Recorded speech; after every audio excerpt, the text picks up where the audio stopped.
भक्ति भक्त भगवंत गुरु चतुर्नाम बपु एक, तिनके पद बंदन करो नासे विघ्नयनि। सिए मांडवी उर्मिला श्रुति के रति बरबा, चारु सुवन चारु रतन तुलसी करत प्रणाम। भाषा तुलसीदास कृ कथा करो अनुसार, आसन लीजय हृदय में हूँ आया हूँ पवन कुमार। मंगल भवन मंगल हारी, द्रवहु दशरथ अजिर बिहारी। अमंगल को हरने वाले, मंगल करने वाले राजा दशरथ जी के आंगन में 4 पुत्र विहार कर रहे हैं। उसी को गोस्वामी तुलसीदास जी इतना सुंदर से रचना किए हैं। कहे हैं कि जब भी आप रामचरित्र रामायण या कुछ भी आप शुरू करें तो ये बात अवश्य कहिएगा। अब चलते हैं कि कृष्ण भगवान को कैसे अवतार होता है। कृष्ण भगवान कैसे वासुदेव का पुत्र होते हैं, देवकी के पुत्र होते हैं, और कैसे वो नंद बाबा के भी पुत्र हो जाते हैं, मैया जसोदा जी के पुत्र होते हैं। इसके पीछे के रहस्य क्या है, ये तो बात अक्सर सभी को मालूम होगा कि कृष्ण भगवान देवकी के वासुदेव का पुत्र है, लेकिन ये भी मालूम होगा कि जसोदा आनंद बाबा के भी पुत्र है। लेकिन इसके पीछे के रहस्य क्या है, कैसे एक ही कृष्ण भगवान एक ही समय, एक ही मुहूर्त में, एक ही रात में गोकुला और मथुरा दोनों में पुत्र बने हैं। ये इनके पीछे के रहस्य मैं कथा के माध्यम से बता देती हूँ। एक समय की बात है,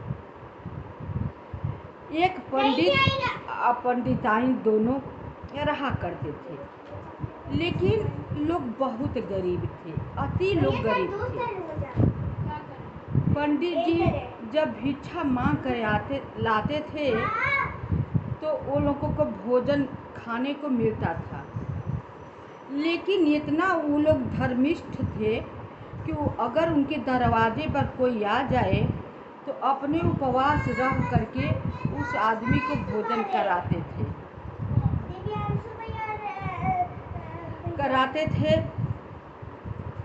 तो इसी तरह पहले तो ठीक ठाक थे, लेकिन दान करते करते सबके भोजन कराते करते वो लोग अति गरीब हो गए।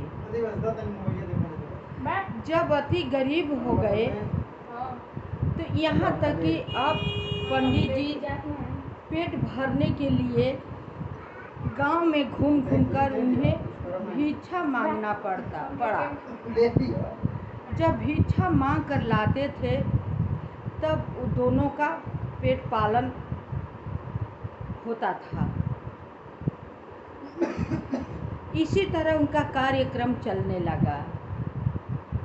कहते हैं कि धर्म करने से क्या होगा, उनका ये अनिष्ट हुआ, उनका वो अनिष्ट, वो तो जो होना था वो तो होगा ही होगा। भगवान भी परीक्षा लेते हैं अपने भक्त से बहुत कड़ी से कड़ी परीक्षा लेते हैं। उसमें जो जिसका पैर फिसल गया वो भक्त नहीं रहा, और जो अपने परीक्षा में पास हो गया वो असली भक्त बन गया। तो बहुत धनवान थे पंडित जी, लेकिन बहुत गरीब हो गए, दान करते करते सबको खिलाते पिलाते। यहाँ तक कि ऐसे गरीब हो गए कि उन्हें भिक्षा मांगने की मजबूरी हो गई। पेट ऐसी चीज है कि दोनों टाइम इन्हें भोजन चाहिए। तो भिक्षा मांगने लगे पंडित जी, लेकिन वो लोग को जो धर्म था, धर्म से डिगे नहीं। जो दरवाजे पर आते थे तो उन्हें भोजन लोग कराते थे, अपने उपवास रह जाते थे। कोई गांव में आता था राहगीर, कहता कि एक रात मुझे गुजारा कर लेने दो, सुबह होगा तो मैं चला जाऊंगा। तो यही गांव वाले लोग कहते कि अरे पंडित जी के यहाँ चले जाओ, वही सबको भोजन कराते हैं और ठहरने की जगह देते हैं, व्यवस्था सब करते हैं। ऐसे ही उनका समय चलता रहा। वो किसी के दरवाजे पर नहीं किसी को भेजते। एक दिन ऐसे ही करते करते एक संत आए, कहे मुझे रात हो गई, रास्ता चलते चलते मुझे थकान भी हो गया है, एक रात मुझे ठहरने के लिए जगह दे दीजिए। सब लोग कहे कि अरे वो पंडित पंडिताइन है, उन्हीं के दरवाज़ा पर आप चल जाइए, आपको ठहरने की भी जगह मिलेगा, भोजन करने की भी व्यवस्था की जाएगी, जगह मिलेगा। वो संत जी पंडित जी के यहाँ पूछते पूछते आ जाते हैं। जब आ जाते हैं तो ये बात बोले कि मुझे ठहरने के लिए जगह चाहिए और भोजन चाहिए। बहुत आदर भाव से पंडित जी रखे, स्नान वगैरह करने को कहा। घर पर आके पंडिताइन से बोले कि एक संत जी आए हुए हैं, स्नान कर रहे हैं, स्नान कर लेने के बाद उन्हें भोजन की व्यवस्था की ज़रूरत है। घर में था ही कुछ नहीं, क्योंकि अभी पंडित जी कहीं निकले थे नहीं। और पंडितानी जो है घर घर 1 पाव आटा, 4 या 5 आलू मांगने लगी उधार। किसी ने नहीं दिया, गरीब को कोई नहीं देता है। सब कह दिया अरे मेरे पास नहीं है। जिसके दरवाजे पर जाते मुझे 1 पाव आटा दे दीजिए, 4 आलू दे दीजिए, एक संत आए हैं उन्हें भोजन कराना है, जब पंडित जी भिक्षा मांग कर आएंगे तो मैं लौटा दूंगी। सब लोग कह रहे मेरे पास नहीं है, मेरे पास नहीं है। मतलब कहने का किसी ने नहीं दिया। उन्हें चिंता थी कि अगर हमने संत को भोजन नहीं कराते हैं तो मेरा धर्म जो है नष्ट हो जाएगा। अब दुकानदार के पास जाती है पंडितानी जी। दुकानदार से कहती है कि मुझे 1 पाव आटा, 5 आलू दे दो, एक संत मेरे दरवाजे पर आए हुए हैं, उन्हें भोजन कराना है। पंडित जी जब भिक्षा मांग कर आएंगे ना तो आपको मैं लौटा दूंगी। बोले सेठ की नहीं, पंडित जी कब जाएंगे भिक्षा मांगने या नहीं जाएंगे मुझे उससे लेना देना नहीं है, मैं उधार देने वाला नहीं हूँ। बहुत बार कहीं बेचारी गिड़गिड़ा कर, कहीं रो कर बोली, लेकिन उसका मन पिघला नहीं। दुकानदार ने नहीं दिया। कहा जब इतना ही चिंता है संत को तुम्हें खिलाने को तो कुछ गिरवी रख करके तुम 1 पाव ना 1 किलो, 2 किलो, 5 किलो ले जाओ, गिरवी रख करके खूब सारे संत लोग को इकट्ठा करके भोजन कराओ। इसमें मुझे क्या दिक्कत है, गिरवी रख दो मेरे यहाँ। अब बेचारी क्या करती, उनके पास गिरवी रखने के लिए कुछ था ही नहीं कि कौन सा ऐसा वस्तु गिरवी रखे कि ताकि आटा मिले। उनके पास 5 साल का एक लड़का था। लड़का खेल रहा था, उसी लड़के को ले जाकर उन्होंने दुकान पर दुकानदार के यहाँ गिरवी रख देती और कहते हैं मुझे 1 पाव आटा दे दो, 5 आलू दे दो, ताकि हम संत को भोजन करा सके। देखिए भगवान कैसे परीक्षा लेते हैं। अपने पुत्र को धर्म बचाने के लिए अपने पुत्र को गिरवी रख देती हैं, आटा ला करके भोजन कराती हैं। जब रोटी बनाई या भरता बनाई, उसे चोखा कोई कहता है, कोई भरता कहता है, बनाती हैं। जब संत जी स्नान करके बैठे, कहे कि लाओ भगवान का हम भोग लगाएं, प्रसाद लाए। पंडित जी भोग लगाए। जब भोग लगा लिए तो बोले कि अरे तुम्हारे घर में एक लड़का खेल रहा था, उन्हें लाओ, उन्हें प्रसाद मैं देकर तो प्रसाद पाऊँ। बोले कि हे संत बाबा, आप प्रसाद पा लीजिए, वो कहीं खेलने गया है। बोले संत जी कि नहीं, देखो अगल बगल होगा, यही हम देख रहे थे खेल रहा था, लाओ वो बालक को पहले मैं प्रसाद दे दूँ। गई घर का बाहर, इधर उधर झूठों को देख करके आई, कहीं बाबा लगता है अपने लड़कों के साथ दूर खेलने चला गया है, आप प्रसाद पा लीजिए। रो रही थी बेचारी। संत जी बोले नहीं, उन्हें कहीं से ढूंढ कर लाओ, बिना उस बच्चे को प्रसाद दिए मैं प्रसाद नहीं पाऊंगा। अब बेचारी तो बालक को गिरवी में रखी थी, अब क्या करती। अब रोने लगी तो महात्मा जी देखे आंखों में आंसू। बोले कि अरे तुम्हारी आंखों में आंसू कैसा, तुम सच सच बताओ कि तुम्हारी आंखों में आंसू कैसा। तो बोली, हे महात्मा क्षमा करें, जो आप बालक को ढूंढ रहे हैं प्रसाद देने के लिए, वो मैंने आपको भोजन कराने के लिए गिरवी में रख करके 1 पाव आटा 5 आलू ले आई। मेरे घर में कुछ नहीं था कि आपको भोजन मैं क्या कराऊं। वो बनिया देने के लिए तैयार न था, इसलिए मैं लड़के की गिरवी रख करके मैं ले आई। आप प्रसाद पा लीजिए। जब पंडित जी जाएंगे कहीं भिक्षा मांगने के लिए ना, तो मैं उसके लौटा करके अपने पुत्र को छुड़ा लाऊंगी। ये बात सुनकर संत जी बहुत प्रभावित हुए। अब उन्हें भोजन कहाँ अच्छा लगता है, इतना प्रभावित हुए, कहे कि लड़का तो बनिया के घर खा ही लेगा, आओ हम इसमें तीनों आदमी बांट बांट कर खा लेते हैं, पंडित जी और तुम और मैं, और तीनों को संत जी प्रसाद देते हैं। प्रसाद पा करके तृप्त हो जाते हैं। तृप्त होकर के उन्होंने आशीर्वाद देते हैं, कहते हैं कि जाओ, तुम मुझे भोजन कराने के लिए जैसी अपने 5 साल के पुत्र को गिरवी में रखा है,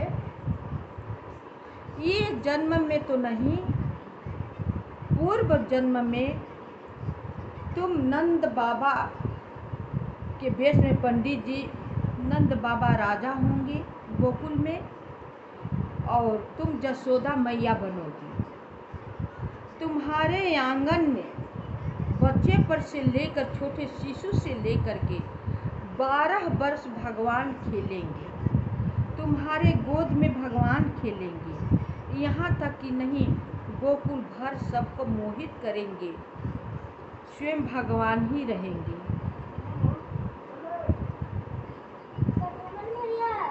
तो अपना कहकर संत जी चले गए। जब समय आया, कैकेयी राम को बहुत प्यार करती थी। एक दिन क्या हुआ कि राम में भोजन ही नहीं कर रहे थे। सब लोग भोजन कराने के लिए राम को बहुत मना रहे थे, बहुत प्यार कर रहे थे, लेकिन राम खाने के लिए तैयार न थे। अंत में सब मना करके हार गए। तब कैकई से बोले कि राम, तुम्हारी बात राम मानेंगे। तुम बहुत उससे प्यार करती हो, वो भी तुम्हें प्यार करते हैं। जाओ मनाकर उन्हें खिला दो। कैकई गई। बेटा, तुम्हें क्या चाहिए? किसी ने क्या कह दिया है?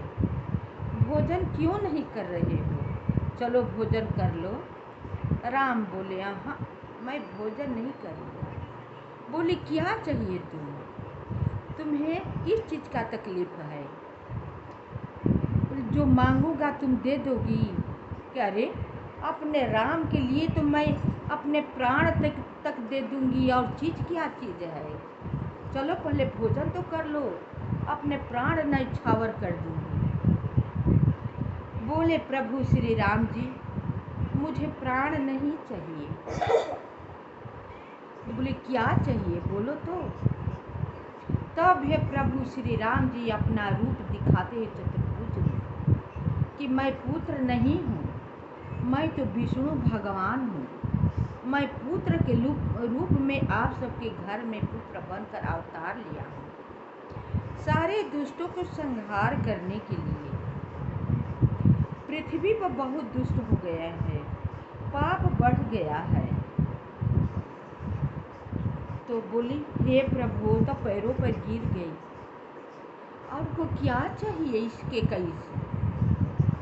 तो बोले कि जब मेरे पिता मुझे राजा बनाने लगेंगे ना, तो तुम्हें यही कहना होगा कि राजा बनाने से पहले इन्हें 14 वर्ष का वनवास दीजिए, और उसी जगह पर मेरे भरत को राज तिलक दीजिए।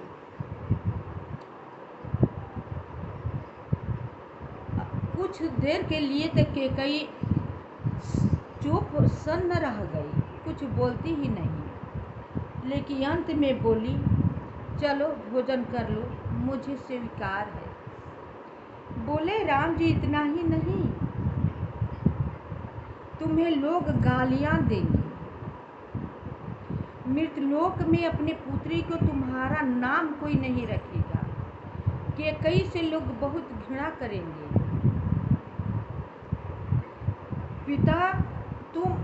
पिता मेरे स्वर्ग में अपना प्राण त्याग देंगे। तुम सभी रानियां विधवा हो जाओगी। भरत जी तुम्हें माता नहीं कहेंगे मेरे लिए। कैकई रो रही थी और सारा बात स्वीकार कर रही थी। बोले कि मुझे मंजूर है, लेकिन चलो तुम खा लो। राम बोले कि सोच समझ कर तुम प्रण करो, और ये काम है माँ तुम ही बना सकती हो, अन्य दूसरा कोई नहीं बना पाएगा, तुम ही कर सकती हो। बोली, ठीक है, दुनिया का गाली सुनेंगी। भरत मुझे माँ नहीं कहेंगे, वो बर्दाश्त है। दुनिया भले अपमान करे, मेरा राम तो पुत्र बनकर रहेगा ना, राम तो मेरा सब बात समझेगा ना। बोले कि मैं भी वनवास चला जाऊंगा, हम भी नहीं तुम्हारे पास रहेंगे। बोले कि ये तो बहुत दुसह दुख है, कि हाँ बहुत कठिन है, ये काम आप ही कर सकती हैं। बोले, ठीक है, तुम्हारे लिए मैं बर्दाश्त कर लूँगा, चलो भोजन कर लो। तब बोले राम, जब इतना तुम कर लोगी ना, तो पूर्व जन्म में मैं द्वापर युग में कृष्ण नाम से अवतार लूँगा। तुम देवकी नाम से प्रसिद्ध होगी, कारागार में रहोगी, कंस के बहन बनोगी। कंस तुम्हें बहुत प्यार करेगा, यहाँ तक कि अपने सारथी बनकर अपने रथ पर बिठाकर तुम्हें ससुराल छोड़ने जाएगा। वहीं पर आकाशवाणी होगी, कि 8वां पुत्र तुम्हें मारने वाला होगा। कंस तुम्हें काटने के लिए तलवार निकाल देगा, लेकिन वासुदेव जी बचा लेंगे। तब यह कारागार में डाल देगा। कारागार में 7 पुत्र होंगे। 7वां में एक बलराम जी होंगे जो कि वो रोहिणी के गर्भ में चले जाएंगे। 8वां मैं अवतार लूँगा, लेकिन 8वां अवतार तो लूँगा, तुम्हारा क्षीर नहीं पीऊँगा। क्षीर यानी दूध, क्षीर नहीं पीऊँगा स्तन का। मैं गोकुल चला जाऊँगा, मैया यशोदा जी के पास। नंद बाबा के घर मैं 12 बरस खेल खेलूँगा, नाना प्रकार का क्रीड़ा करूँगा।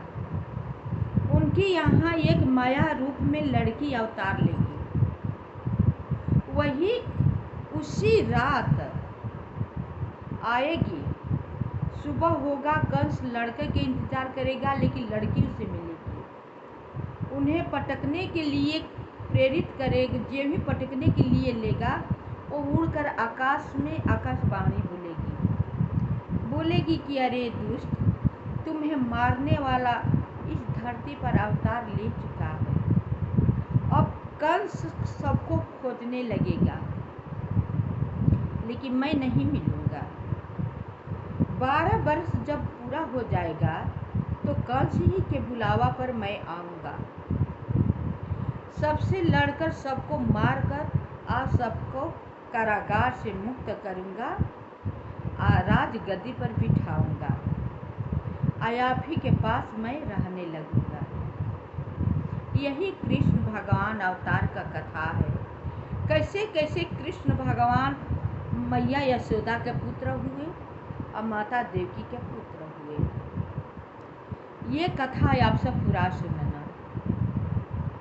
कथा को सुनकर लाइक सब्सक्राइब अवश्य कीजिएगा, कमेंट कीजिएगा। शेष भाग अगले वीडियो में।